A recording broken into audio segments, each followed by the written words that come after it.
Hello નમસ્કાર સરળ F team તમારું સ્વાગત કરે છે કપાસ કોટનના ભાગમાં લઈએ કપાસની તમામ અપડેટ તમામ માહિતી સાથે ભાગની શરૂઆત કરીએ એ પહેલા નવા ખેડૂત મિત્રો ચેનલને સબસ્ક્રાઇબ અવશ્ય કરે જેથી તમને વારંવાર નોટિફિકેશન ભાગનું આવતું રહે અને બીજા ખેડૂતોના ભાગ તમે શેર કરી શકો છો વોટ્સઅપ ગ્રુપ અને ફેસબુક પેજ દ્વારા અને ભાગને તમારે લાઇક કરવાનું રહેશે જેથી અમને પ્રોત્સાહન મળતું રહે તમારા તરફથી ડેલી કપાસના ભાગમાં છે આપણે ચર્ચા કરતા હોઈએ છીએ કપાસના ભાવની અને જોઈએ તો વેચવાલીનું પ્રમાણ અલગ અલગ રાજ્યોમાં કેવું રહ્યું હોય છે વાયદા બજારની અંદર શું ભારતીય અને વિદેશ વાયદા બજારની અંદર શું ફારફેરો જોવા મળે છે આઈસ ફ્યુચર્સની અંદર અલગ અલગ રાજ્યોમાં ડેલી સુધારો વધારો ઘટાડો જે પણ ઘાસડીની અંદર જોવા મળ્યો હોય રૂની ઘાસડીમાં એ આપણે ચર્ચા કરતા હોઈએ છીએ કપાસિયા બજારની અંદર વધારા ઘટાડાની ચર્ચા કરતા હોઈએ ખોળની અંદર છે આપણે વધારા ઘટાડાની ચર્ચા કરતા હોઈએ પણ આ ભાગમાં કપાસની અલગ માહિતી આપણે લેવાની છે ઘણા બધા ખેડૂત મિત્રોની અમુક વાર કોમેન્ટ આવતી હોય છે આયાત નિકાસ વિશે અને જોઈએ તો ભારતીય શું પરિબળો અત્યારે હાલ છે બનેલા છે કપાસની હાલની સિઝન નવી સિઝનમાં જોઈએ તો ધીમી ગતિએ સુધારો જોવા મળે છે અને ઝડપથી ઘટાડો જોવા મળે છે આવું કેમ બને છે વારંવાર સમજીએ આ ભાગની અંદર અને ખાસ આ ભાગ આપણે ગુજરાત માટે નથી તૈયાર કર્યો આખા દેશની ઉપર છે અલગ અલગ રાજ્યોમાં જે કપાસ પકવતા રાજ્યો છે તમામનું આપણે વિશ્લેષણ કર્યું છે ભારતીય કપાસના ભાવ અત્યારે હાલ 2-3 દિવસ પહેલા સાવ તળિયે પહોંચ્યા હતા અને એમાં થોડો માંગમાં નજીવો વધારો પછીથી આપણને જોવા મળ્યો છે અને એ બાદ રૂની ઘાસડીમાં અલગ અલગ રાજ્યોમાં સુધારો પણ આપણને જોવા મળ્યો હતો અત્યારે હાલ ભારતના વિશ્લેષકો એવું હાલ માની રહ્યા છે કે જે માંગના કારણે પ્રભાવિત એટલે નબળી માંગના કારણે ભારતના કપાસના ભાવ છે કેન્ડિડેટ એટલે ઘાસડીએ 53,000ની મોસમી નીચી સપાટી બતાવી હતી અને એ બાદ છે cotton corporation of India CCI દ્વારા લઘુત્તમ ટેકાના ભાવ MSP પર ખરીદી દ્વારા સહાયતા મળી હોય એવું વિશ્લેષકો માની રહ્યા છે અને એવા સંકેતો આવી રહ્યા છે અને જોઈએ તો અત્યારે કાચા કપાસના ભાવ MSP થી નીચે રહે છે જ્યારે નબળી માંગને કારણે કપાસિયાના ભાવમાં પણ ઘટાડો થયો હતો એ આપણે ચર્ચા કરી હતી 70 રૂપિયાનો ઘટાડો છે આપણે જોવા મળ્યો હતો આગામી CCI દ્વારા અડધો અડધ ખરીદી કરવામાં આવતા દૈનિક આવકમાં વધારો થયો છે બજારના મોટા બ્રોકરો સૂચવે છે કે ભાવ તળિયે જઈ રહ્યા છે જે મિલરો માટે ખરીદીની તક ઊભી કરે છે જોકે યાનની નબળી માંગ અને સુસ્ત લિક્વિડિટીએ દક્ષિણમાં ખરીદી ધીમી કરી છે આપણે પણ આગળ જણાવ્યું હતું કે યાનની નબળી માંગ અત્યારે હાલ બનેલી છે અને જોઈએ તો નાણાં ભીડની સમસ્યાઓ પણ એમાં મિલોમાં હાલ બનેલી છે અને જ્યારે ખેડૂતો છે વર્તમાન દરે વેચવા માટે અનિશ્ચિતતા ધરાવે છે જે નીચા ભાવ જે કપાસની અંદર કાચા કપાસમાં જોવા મળ્યા છે એમાં અલગ અલગ જે ભારતના રાજ્યો છે એની અંદર કપાસ વેચનાર જે ખેડૂતો છે એની વેચવાલી ધીમી પડી જતી હોય છે અને તળિયાના ભાવે છે મિલરોને અત્યારે ખરીદવાની તક છે એવું ભારતના મોટા નિષ્ણાંતો માની રહ્યા છે કારણ કે ભારતીય કપાસના ભાવ કેન્ડિડેટ 53,000 થી નીચેની સપાટીએ જે ઘાસડીની અંદર અલગ અલગ રાજ્યોમાં પહોંચ્યા હતા અને એ પ્રમાણે ગ્રેડ વાઇઝ આપણે જે આંકડા દેતા હોઈએ છીએ એમાં ગુજરાત શંકર ઘાસડી છે આપણને 54,500 પહોંચતી કે 400 પહોંચતી જોવા મળી ત્યાં સવારના ભાગમાં એવી રીતના અલગ અલગ રાજ્યોમાં ગ્રેડ વાઇઝ છે 53,000ની નીચી સપાટીએ પણ આપણને ભાવ જોવા મળ્યા હતા જે દક્ષિણની જે સ્પિનિંગ મિલો છે એની માંગમાં ઘટાડો કારણ કે હાલ લેવડ દેવડ નાણાંની તંગી દર્શાવે છે અને બીજું કારણ કપાસિયાના ભાવમાં ઘટાડો થવાનું જે હતું એ આપણે ચર્ચા કરેલી હતી એટલે એની આપણે લાંબી ચર્ચા નથી કરવી કારણ કે તાજેતરમાં કોટન કોર્પોરેશન ઓફ ઇન્ડિયા દ્વારા CCI ની જો આપણે ચર્ચા કરીએ તો જે MSP રેટ ઉપર જે તાજેતરમાં ખરીદી જે કરી છે એમાં સમર્થન જે ભાવને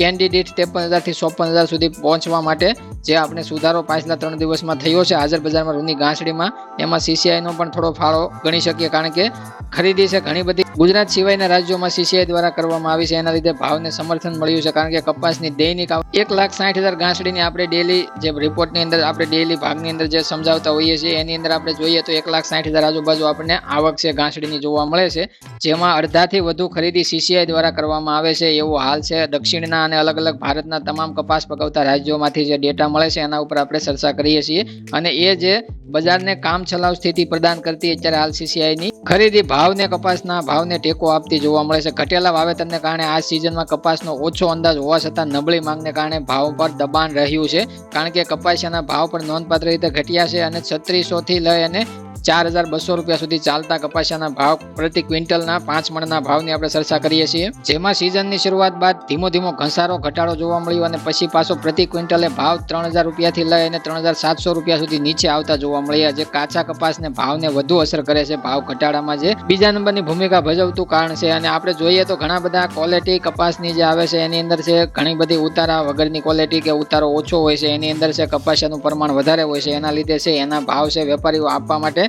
કપાસિયાના ભાવ જ્યારે ડાઉન થતા હોય છે ત્યારે આપવા માટે વધારે પડતા સક્રિય નથી થતા અને જ્યારે સારી ક્વોલિટી અને સારા ઉતારાવાળા કપાસની આપણે ચર્ચા કરતા કરતા હોઈએ છીએ તો એમાં એને ક્વોલિટી છે વધારે રૂની મળતી હોય છે, કપાસિયાની ક્વોલિટી ઓછી હોય છે. એવા કાચા કપાસને આવા ભાવ ઘટાડામાં વધારે પસંદ વેપારીઓ એટલા માટે કરતા હોય છે. એવું નથી કે દેશની અંદર રાયચુર અને અડોણી જેવા પ્રદેશોમાંથી ગુણવત્તાયુક્ત કપાસને મિલરો માટે આકર્ષાશે, કારણ કે આ સિઝનમાં પણ છે રાયચુર અને અડોણીમાં છે વધારે પડતી ગુણવત્તાયુક્ત કપાસની જે ક્વોલિટી છે, ઓછા કપાસિયાવાળી અને સારા ઉતારાવાળી જાતો એમાંથી જે પસંદ કરવામાં આવતી હોય, વાવેતર કરતા હોય ખેડૂતો, તો એની ખરીદી વધારે પડતી ત્યાંથી સારા ભાવે જોવા પણ મળી છે. પણ એક ખોટું કારણ દર્શાવવામાં આવ્યું છે, જે ભારતના વિશ્લેષકો એવું માની રહ્યા છે કે જ્યારે ગુજરાતના ખેડૂતો સારા ભાવની આશાએ સ્ટોક રોકી રહ્યા છે, એટલા માટે આવક છે વેચવાલીનું પ્રમાણ ગુજરાતની અંદર ઘટ્યું છે. અમારું માનવું એવું છે કે વાવેતર છે ગુજરાતની અંદર ઘટેલું છે અને ઉત્પાદન એની સામે ડબલ ઘટેલું છે, એટલા માટે એના લીધે છે વેચવાલીનું પ્રમાણ ઘટવાનું છે અને એના લીધે છે ખેડૂતો પાકને સ્ટોકમાં રાખવા કરતાં પણ વેચવા માટે તૈયાર છે, પણ માલ જ નથી. તો વધારે પડતો માલ ન હોવાથી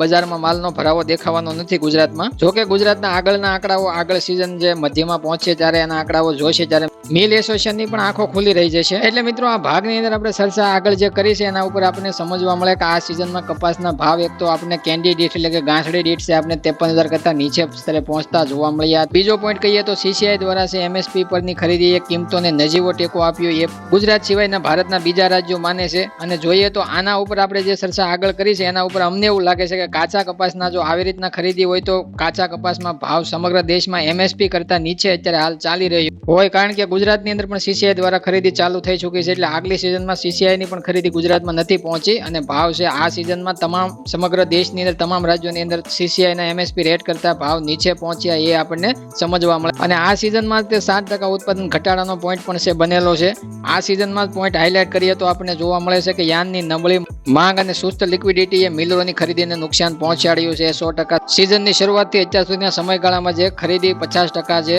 સીસીઆઈની એમએસપી રેટ ઉપર અલગ અલગ રાજ્યોમાં કરવી પડી છે એના ઉપર આપણે સમજવા મળે છે કે કપાસના ભાવમાં ઘટાડો આપણે જલ્દી જોવા મળતો હોય છે, પણ સુધારો છે ધીમો ધીમો જોવા મળે છે. સુધારાની ધારણા હોય તો એના કરતા છે સુધારો અડધો, કહેતા કે 50 રૂપિયાની તેજી મને કપાસની અંદર જોવા મળવાની હોય તો ત્યાં 25 કે 20 રૂપિયાની તેજી માંડ જોવા મળતી હોય છે. એટલા માટે માંગનું પરિબળ ઘટે છે અને માંગ સામે છે નીચેના તળિયાના ભાવેથી રિકવર થતા બજારને કેટલો લાંબો સમય લાગી શકે અને કેટલો સુધારો છે નવી તેજીમાં જે પરિવર્તન થઈ શકે છે એ મહત્વની બાબત. માંગ ઉપર ત્યારે આપણે એવું માની શકીએ કે માંગનો વધારો છે અથવા તો લિક્વિડિટીનો વધારો, એટલે કે નાણાં ભીડની સમસ્યા હટી અને પૈસો છે કોટનની અંદર છે મિલોના હાથમાં પહોંચ્યો છે. યાન મિલો છે વધારે પડતી ખરીદી તો કરી શકે. આ બંને મુદ્દાઓ ઉપર છે યાન મિલો કાર્યરત હોય છે. માંગ સામે યાનના ભાવ વધવા અથવા તો જોઈએ તો યાનના ભાવ ન વધે તો લિક્વિડિટી એટલે કે પૈસો છે કોટનમાં વધારે પડતો કોટન યાનમાં વપરાતો હોય અથવા તો એમાં યુઝ થતો હોય છે. જેમ કે ગોલ્ડની અંદર વધારે પડતું રોકાણ થયું હોય અને ગોલ્ડના ભાવ 80,000 પહોંચ્યા હોય તો ગોલ્ડની અંદરથી ભાવ છે ઘટાડામાં જોવા મળે અને ગોલ્ડની અંદરથી નાણું છે વધારે પડતું યાન અથવા તો કોટન કોમોડિટીમાં વપરાય તો એવી રીતના લિક્વિડિટી ટ્રાન્સફર થતી હોય છે. તો આ નવી સિઝનની અંદર નવા કપાસમાં નવી સમસ્યાઓ બનેલી છે. તો આના ઉપર તમે ડિસિઝન અત્યારે હાલ અમારી પાસે ભાવનું માંગતા હો, ઘણા બધા ખેડૂતો 1700 કે 1750 ની કોમેન્ટો કરતા હોય અને ઘણા બધા ખેડૂતો છે ઊંચા ભાવની કોમેન્ટો કરતા હોય, તો અત્યારે હાલ તમને 1700 કે 1750 ના ભાવ અત્યારે તમને કેવા અથવા તો એની સમસ્યાઓ જે બનેલી છે એનો ઉકેલ આવે એ બાદ છે તમને કેવા અથવા તો તમને આગળ ભાવ કઈ અને બજારની અંદર વધારે ઉતાર ચઢાવ જોવા મળ્યો હોય તમે મંદીમાં વેચવાલી કરી નાખો અને ફરીથી તેજીમાં સુધારાનો લાભ લેવા માટે તમારી પાસે કપાસ ન વધ્યો હોય તો તમે બંને બાજુથી છે અમને કોમેન્ટ કરી શકો અને બંને બાજુથી તમે આક્ષેપ કરી શકો. અને એવું ગઈ સિઝનમાં અમુક ખેડૂતો દ્વારા જોવા મળ્યું હતું. એટલે આ સિઝનમાં છે અમે ચિત્ર અમને જ્યારે સાવ ક્લિયર જોવા મળશે ત્યારે તમારી પાસે મોટા ભાવ અથવા તો ઊંચા ભાવની આગાહી અથવા તો ઊંચા ભાવની આશાનો સર્વે લઈને આવશું. અત્યારે હાલ આપણે આ ચર્ચા કરતા હોઈએ છીએ તો અમુક ખેડૂતોને એ પણ ન ગમતું હોય, કારણ કે આપણે 1750 કે 1700 ના ભાવની અત્યારે હાલ આશાઓ નથી દેતા ખેડૂતોને, એટલા માટે એની આશાઓ હોય એના ઉપર આપણે પાણી ફેરવતા હોય એવું પણ બનતું હોય છે. એટલે જ્યાં પણ જે માહિતી લેતા હોય કડાકા ભડાકા કરતા હોય છે તો ત્યાં તેને માહિતી લેવા વિનંતી, કારણ કે અમે અહીંયાથી જ્ઞાન જે આપતા હોઈએ, અમે જે અહીંયાથી વિશ્લેષણ આપતા હોઈએ, અવલોકન જે અમારું હોય છે એ તમામ ખેડૂતોને હિતમાં અને તમામ ખેડૂતોને ફાયદા પડતો ભાવ મળે એવી જ અમારી આશા હોય છે. અને એના ઉપર કપાસ એકલો નહીં પણ જીરુની અંદર પણ અમે વૈશ્વિક સર્વે આપ્યો હતો, એમાં પણ 4,000 થી 5,000 ની વચ્ચે આખી સિઝન દરમિયાન જીરુના પ્રતિ 20 કિલોના ભાવ જોવા મળે છે અને એની અંદર ઉછાળો 6,000 કે 6,200 રૂપિયા સુધી આવે ત્યારે વેચી જ નાખવાનું છે જોયા વિનાનું, એવી પણ આપણે ભલામણ કરેલી છે વારંવાર. પણ ખાસ તમામ જે ખેડૂત મિત્રો જીરાના ભાગ જોતા હશે એને ખાસ ખ્યાલ હશે અમારા વિશે. અને ભાગ અમારો વહેલા મોટો ગમે ત્યારે આવતો હોય છે, પણ ભાગ તમારા માટે જોવા લાયક હોય છે. અને ભાગની અંદર છે અમે અમારા ટાઈમને વધારે પડતો મેનેજ કરીએ, એટલે કે અમારી પાસે જ્યારે ટાઈમ વધવાનો હોય અને મેનેજ કરી અને તમારી સામે લાંબો ટૂંકો ભાગ જે પણ અમને તમને માહિતી જ્યારે દેવાની જરૂર પડતી હોય એ માહિતી માટે લાંબો બને તો લાંબો ભાગ, ટૂંકો બને તો ટૂંકો ભાગ, પણ માહિતી પૂરેપૂરી આપવાની ટ્રાય કરતા હોઈએ છીએ અને સ્પીચ મારી ચાલતી હોય છે, એટલે કે મારી હાજરી જરૂરી બનતી હોય છે જ્યારે ભાગ બનાવવાના સમયે. હવે આપણે મિત્રો આગળ ચર્ચા કરીએ લાંબા ગાળા માટે જે પણ ખેડૂત મિત્રોને સ્ટોક કરવો છે, જેને સારી ક્વોલિટીનો કપાસ સાચવી રાખવો છે, આગળ ભાવ મળે કે ન મળે અને પોતાનું જે મક્કમ મન બનાવેલું છે એના માટે આપણે ચર્ચા કરીએ તો વૈશ્વિક કોટનની સરખામણીએ ભારતીય કોટન અત્યારે હાલ છે ઘણું સસ્તું છે અને એનો ભાગ છે આપણે નેક્સ્ટ રજૂ કરીએ છીએ, જેની અંદર છે આપણે આયાત. દીવો બળે એટલે મામાનું ઘર કેટલે એવી સહેલી નથી. આયાતમાં ઘણા બધા કારણો છે અને આયાતમાં કેટલા ભાવ છે અને કેટલા રાજ્યો છે, કેટલા દેશોમાંથી ખરીદી છે ભારતની અંદર કરવા માટે અને કેટલા ભાવ ચૂકવવા પડે એનો તમામ રેશિયો તમારી સામે આ નેક્સ્ટ ભાગની અંદર રજૂ કરીશું, જેની અંદર તમે વધારે પડતો લાંબા સમય સુધી જે તમે કપાસ સ્ટોક કરવા માંગતા હો તો તમને ખબર પડવી જોઈએ કે તમારા દેશની અંદર આયાત કરવા માટે